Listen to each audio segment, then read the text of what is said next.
Weasal agudde mu bizibu bamuganye okuyimba okumala akaseera ensonga zonna nga bwe ziyimiridde zino tuzireese bambi FIFA maker essanyu limutta ekivulu kye kituuse ensonga endala zonna tetuzireseeyo Winnie nwagi etamanyi kiki kyazzaako bamwogeredde bingi naye nga asigadde ayimiridde n'amawulire amalala mangi nnyo n'agamba gabeerako Clarity Source 256 nkwebaza gwe omulungi atugobera n'egamba okola ky'amaanyi nnyo nnyini ddala okubeera nga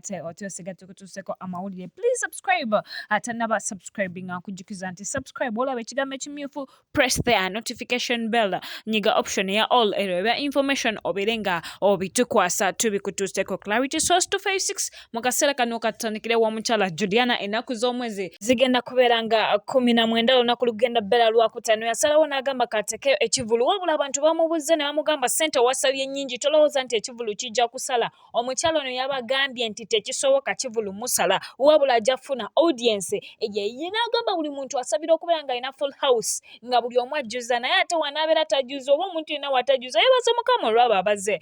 Jjukira ku lunaku lwe lumu nga 15 ku lwali eri ku Freedom City abaana ba B2C nabo baasalawo ne bagamba naffe katuteeke ekivulu bwe basooka okulanga naye ate Swangs Avenue neefulumya nti n'omukyala Juliana kanyomozi naye alinayo show. Aba B2C batadde ku mutwalo omuntu wa bulijjo mitwalo ebiri n'okwambuka waggulu omukyala Juliana atandikira ku mitwalo 15 ebivulu byo bituuse Friday ya wiiki ejja katulinde tulabe ebinaava side eyo nga nkutuleko omukulu fresh gang the king himself King Kong abeera FIFA maker nga omukulu ono ojjukira naye ayinayo ekivulu omwezi guno gwennyini agenda bbera wali eri Lugogo yasalawo n'agamba ennaku z'omwezi nga 26 nja kuteekayo ekivulu munnanga amawulire agali ku side eno eya fresh gang omukulu FIFA maker King Kong malungi merere oluvannyuma lw'okubeera nga yasobodde okulabikira ku billboard eri wali eri mu Maryland n'akayimba ke akalifist ekintu ekyo kibeera achievement nene nnyo okubanga okulabikira ku billboard y'ensi endala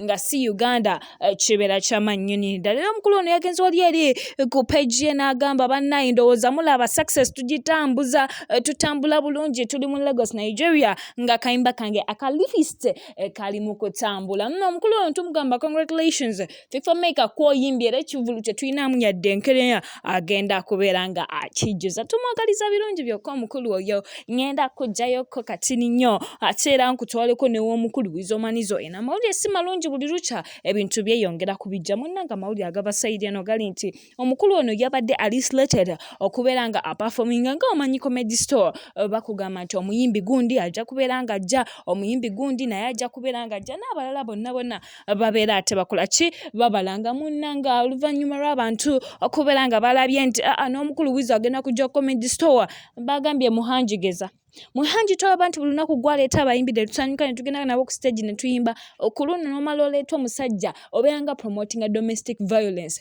Weasal talina ku appearinga mu public not until he has proven to be innocent mu maaso ga courts of law. Right now ayina emisango gyawole nnemba nagyo egy'okuba omukyala kyokka gwe atwegateeka ate comedy store obeere ng'omuleeta mu maaso gaffe kubeera nga ate you promoting him olw'ebyo byakola okumulaga nti yadde bye bigenda mu maaso his career can still move on. Abantu bagambye totawaana togeza n'omuleeta era w'omuleetera we shall just know that you're promoting him n'ebikolwa byonna byakola munnanga kino kyafosinza omukulu Alex Muhanji mu butayagala yadde n'akatini n'amuggyako era omukulu ono terabiddwa comedy store ng'ayimba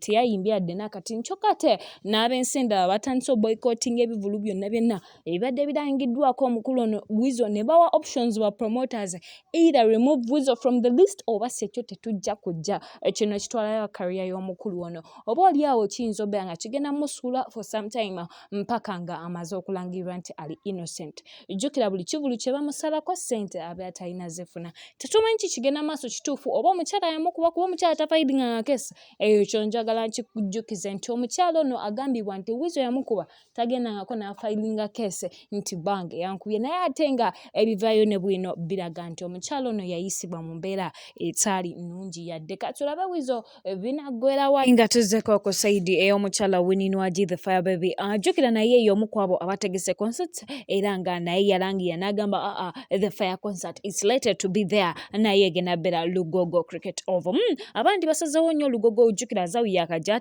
ne fire baby naye yalangira naye munnange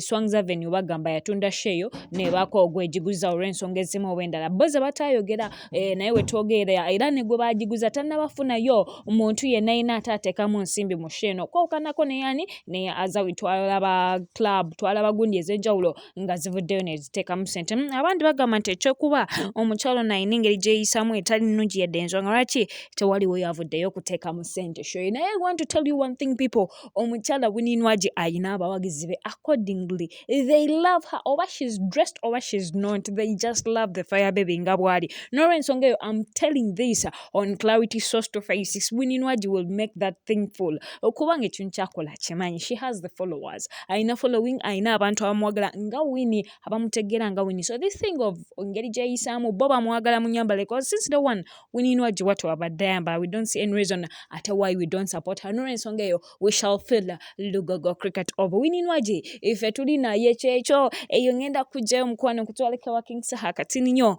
n'omukulu ono naye yasazeewo n'agamba mu mwaka gwa 2023 Zakayo concert naye yagitaddeyo n'agiguza omwami Keti Promotions era nga yagenda okubeera ng'akola ki agitunda katugirinde concert Zakayo tulabe anaakoma bebe kuli omu ku abo banaayimba oba ye taabeeko ebyo byonna bijja beera nga nabyo tukubikutuusaako.